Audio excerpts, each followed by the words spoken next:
Semangat pagi, salam sejahtera Bapak dan Ibu dosen penguji beserta Bapak Insinyur Adi Djoko Guritno, MSIE PhD selaku dosen pembimbing tesis saya.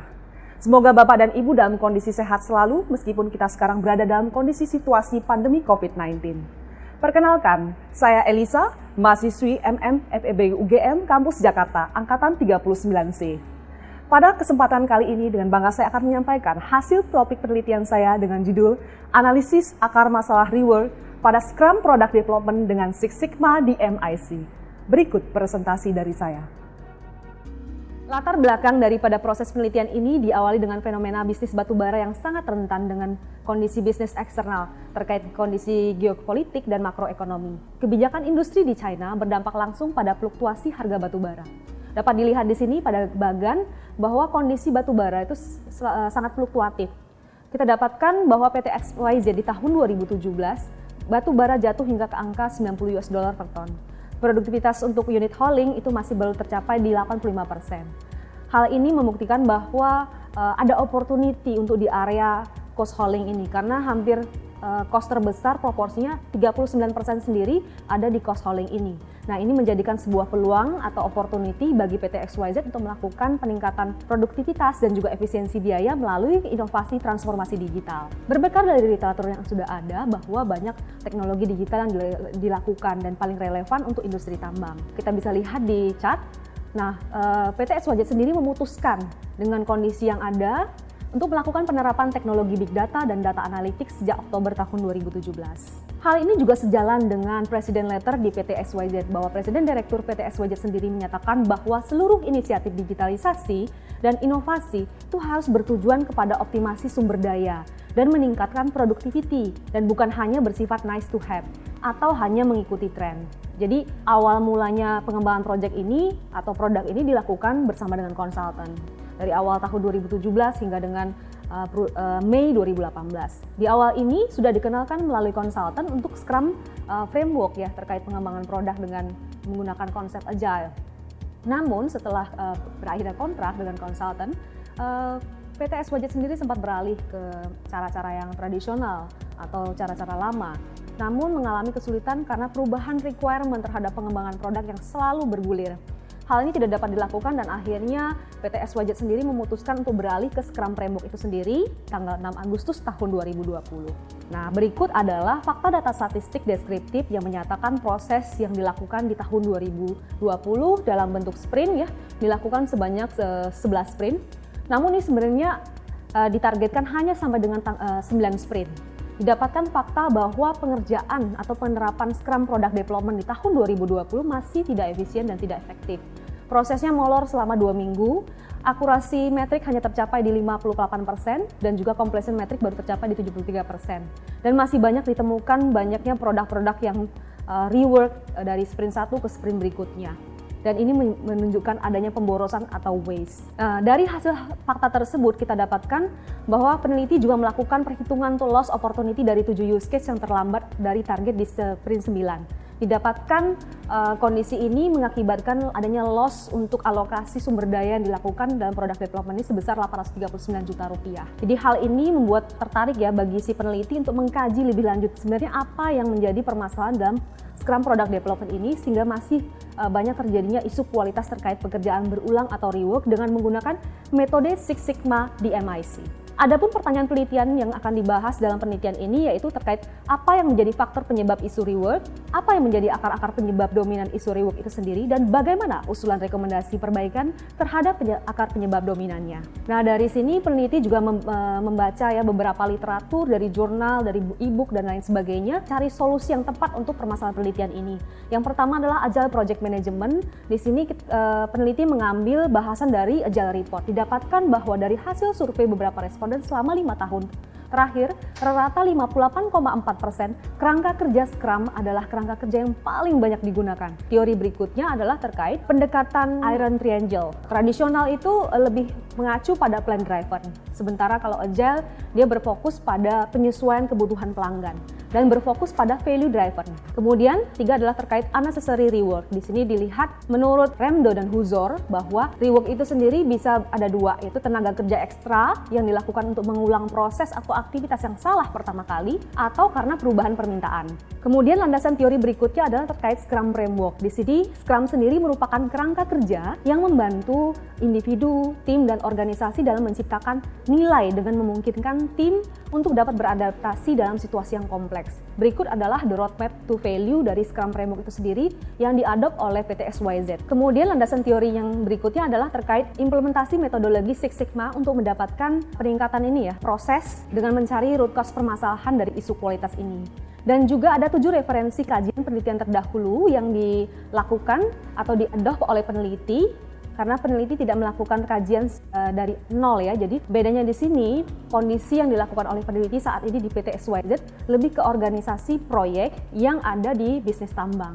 Itu kelebihannya, dan untuk masalahnya memang pada case yang sama, yaitu terkait isu kualitas. Metode penelitian yang dilakukan dalam proses penelitian ini ada beberapa hal yang menjadi fokus, yaitu jenis penelitian ini adalah berupa analisis kasus. Desain penelitiannya eksploratif, pengumpulan data dilakukan secara mixed method, baik kombinasi antara kuantitatif dan juga kualitatif. Waktu penelitian dilakukan dari bulan Maret 2021 sampai dengan November di 2021. Metode pengumpulannya untuk data kuantitatif itu ada 3. Ada observasi, kuesioner, dan juga data sekunder. Saya mengambil data dari PT XYZ itu sendiri. Kemudian untuk metode penelitian pengumpulan data kualitatif dilakukan dengan wawancara semi-structure yang dilakukan dengan menggunakan metode brainstorming. Dilakukan secara via daring dengan menggunakan Microsoft Teams. Untuk metode pengambilan sampel dilakukan dengan menggunakan purposive sampling. Ukurannya itu target respondennya ada 46 orang responden, dan kriteria sampel ini harus pernah mengalami rework. Jadi use case yang pada tahun 2020 pernah mengalami rework dan juga masih mengalami rework di tahun 2021. Untuk metode analisis datanya dilakukan ada 2, baik kualitatif dengan menggunakan validasi wawancara, kemudian analisis untuk deskripsi kuantitatif dengan menggunakan Pearson Correlation dan Cron-Bus Alpha. Berikut flowchart penelitian dari mulai menetapkan tujuan dan objektif, analisis data awal, studi literatur, pembuatan instrumen, kemudian dilakukan dengan observasi, data collection, data validation, data analisis dengan DMIC, brainstorming, identifikasi alternatif solusi terbaik, diskusi dan rekomendasi, hingga sampai dengan proses penelitian ini hasil temuannya dipaparkan di pihak manajemen PT SYZ itu sendiri. Berikut adalah metode penelitian dalam proses pembuatan kuesioner ya. Jadi pembuatan kuesioner penelitian ini tidaklah mudah. Namun proses awal ini dilakukan dengan mengacu pada penelitian terdahulu. Jadi tahapan awal sudah ditentukan nih tujuannya untuk menganalisis akar penyebab daripada permasalahan isu kualitas.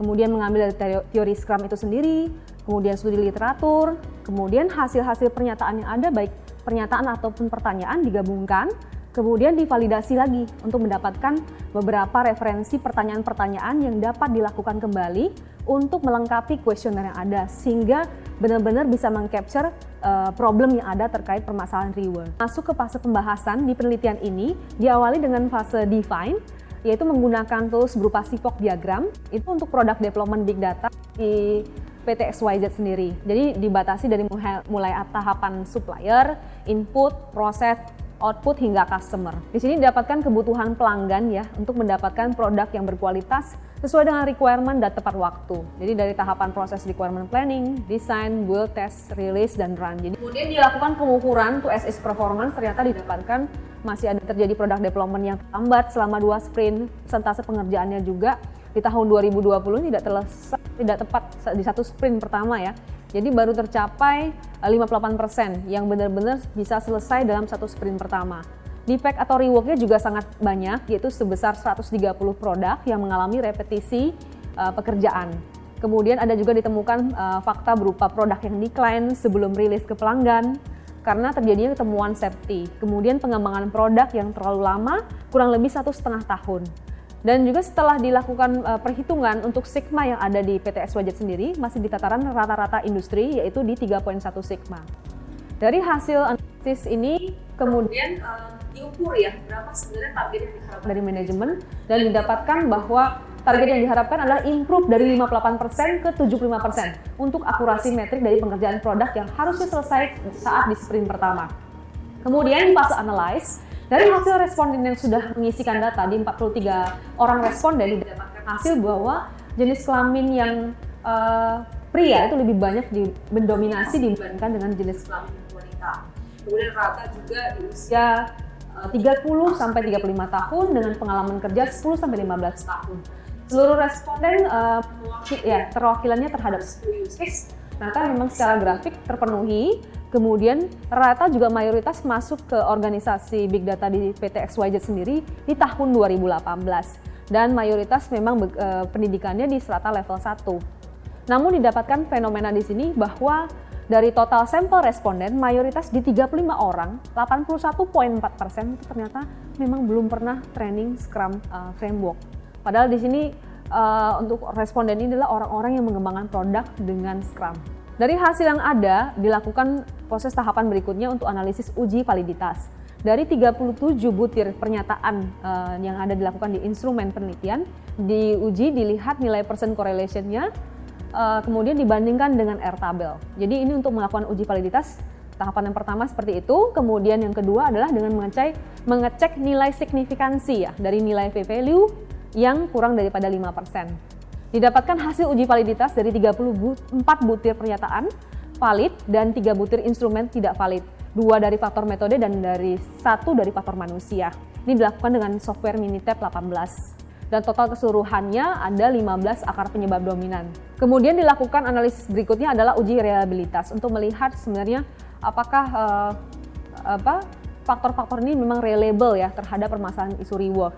Didapatkan bahwa faktor metode, material, man, dan enviro itu nilai Cron-Barnes alpha-nya lebih besar daripada 0,7. Jadi memang dinyatakan reliable. Namun faktor mesin karena memang untuk pertanyaannya sendiri sangat sedikit, jadi tidak cukup data sehingga untuk faktor mesin dikeluarkan karena tidak reliable. Kemudian masuk ke fase to improve, ada 5 solusi yang didapatkan atau ditemukan sebagai solusi terbaik, dilakukan dengan proses brainstorming bahwa solusi 1 dan 2 dapat dikerjakan secara langsung. Sementara untuk solusi 4 dan 5 itu masih membutuhkan komitmen dari manajemen Big Data PT XYZ. Untuk implementasi berikutnya adalah penerapan daripada solusi-solusi terbaik tersebut, yang itu adalah pertama Scrum Metric. Dengan completion metric kita bisa menunjukkan jumlah PBI yang berhasil diselesaikan dalam satu sprint. Kemudian adanya akurasi metrik untuk mengukur PBI yang berhasil selesai dalam satu sprint. Jika lebih maka tidak akan mendapatkan nilai. Jadi ini untuk mencegah terjadinya defect, proses pengembangan produknya bisa berjalan dengan baik secara proses. Ada sprint burn down chart. Trik berikutnya adalah velocity chart. Metriknya ini digunakan untuk mengukur berapa jumlah PBI yang berhasil diselesaikan dalam masing-masing sprint. Kemudian ada dashboard weekly Scrum yang dilakukan untuk mempermudah proses review progress dari keseluruhan tahapan sprint. Dan ini yang paling penting adalah product canvas. Jadi bagaimana proses alignment requirement yang awalnya di tahun 2020 hingga di 2021 di semester pertama itu masih terjadi penambahan yang sifatnya masih sporadis. Nah, hal ini bisa dibantu dengan product canvas ini untuk kita bisa mendefinisikan dari awal bisnis problemnya apa, impact to bisnisnya apa, dan value driven matrixnya apa, sehingga measurement atau key result yang diharapkan dari pengembangan sebuah produk itu crystal clear. Jadi solusi-solusi yang diinginkan untuk bisa menjawab permasalahan itulah yang akan dikembangkan dalam produk dan nantinya akan dimonetisasi. Untuk improvement atau solusi berikutnya adalah committed purchase. Di sini dibuatkan flow prosesnya. Jadi dari draft product canvas nanti itu akan diputuskan atau diprioritaskan oleh pihak stakeholder. Mana dulu yang akan dibuat atau dikembangkan. Go or no go-nya dilakukan oleh komite ini. Nanti dilakukan masuk dalam Scrum Product Development. Namun juga nanti akan dievaluasi lebih lanjut jika produk tersebut membutuhkan enhancement atau penambahan requirement. Kemudian masuk di fase kontrol. Jadi fase kontrol ini adalah fase yang paling penting di mana kita bisa melihat kontrol proses berjalan yang dilakukan seperti apa kondisinya. Nah, dengan bantuan aplikasi Minitab 18 di menu assistant, mendapatkan bahwa hipotesis awal yaitu berupa rework 2021 lebih besar daripada 2020 dan juga hipotesis alternatif adalah sebaliknya. Maka didapatkan hasil pengolahan 2 sampel T dan tidak berpasangan dengan aplikasi Minitab 18 didapatkan bahwa hasil p-value 0,992. Artinya p-value lebih besar daripada 0,05. Maka tolak H0 dan terima H1. Artinya proses rework di 2021 itu lebih kecil atau lebih terkendali dibandingkan dengan proses rework di 2020 yang lalu. Berikut adalah hasil output Minitab 18.0 dan di sini ada ditampilkan untuk output to sample T test reworknya dan juga diagnostic reportnya. memang masih terdapat outlier ya atau data-data yang anomali, out of control. Jadi butuh antisipasi atau penerapan solusi yang sudah didefinisikan pada fase improve tadi. Nah, berikut adalah hasil evaluasi secara sementara ya dari proses yang sudah berjalan selama di 2020 semester 1 sampai semester 2 di sprint 1 hingga sprint 16. Didapatkan bahwa rework mengalami penurunan 44% dari 27% menjadi rework rate ya menjadi 15%. Akurasi pengerjaan produk juga dari awalnya 58% sudah increase ke 73%, meningkat sebesar 26%. Namun hal ini masih menjadi deviasi atau gap bagi pengembangan produk, yaitu ada 2% dari tuntutan target manajemen di 75%. Jadi hal ini harus terus dijaga agar implementasinya tetap dijalankan sampai dengan tuntas. Berikut simpulan dari hasil penelitian ini. Yang pertama adalah 4 faktor penyebab dominan isu rework ada di faktor cara atau metode, manusia, material, dan lingkungan. Dengan berdasarkan hasil analisis dari pengumpulan data kuesioner 43 orang responden didapatkan 15 akar-akar penyebab dominan yang telah tervalidasi. Sedangkan untuk usulan rekomendasi perbaikan dengan menggunakan metode 5W2H didapatkan 5 alternatif solusi yang terbaik. Kemudian untuk implementasi didapatkan 2 implikasi baik secara teoritis maupun juga praktis. Kemudian keterbatasan dalam penelitian ini masih didapatkan karena kita berada dalam posisi pandemi COVID-19. Sedangkan untuk pengayaan kajian lebih lanjut oleh peneliti selanjutnya diharapkan dapat menambahkan variabel terkait kebutuhan server dan infrastruktur atau faktor mesin. Adapun 6 saran yang dapat diberikan dari hasil penelitian ini adalah yang pertama, PT XYZ dapat mengaplikasikan 15 akar-akar penyebab dominan dalam form inputan aplikasi, sehingga dapat dievaluasi ke depannya setiap kali terjadinya produk backlog item yang mengalami rework. Kemudian implementasi taktis dari 5 solusi perbaikan dapat dilakukan secepat mungkin. Kemudian yang terpenting adalah melibatkan main stakeholders sesuai dengan apa yang sudah dibuat dalam produk Canvas secara aktif dalam agenda Scrum atau secara transparan. Kemudian yang paling penting terakhir adalah untuk mempercepat proses transformasi ini diusulkan kepada PT XYZ untuk mulai memperbanyak fungsi Scrum Master agar 10 use case yang berjalan dapat dikawal dengan baik dan mampu memberikan outcome bagi PT XYZ. Sekian dan terima kasih. Semangat pagi!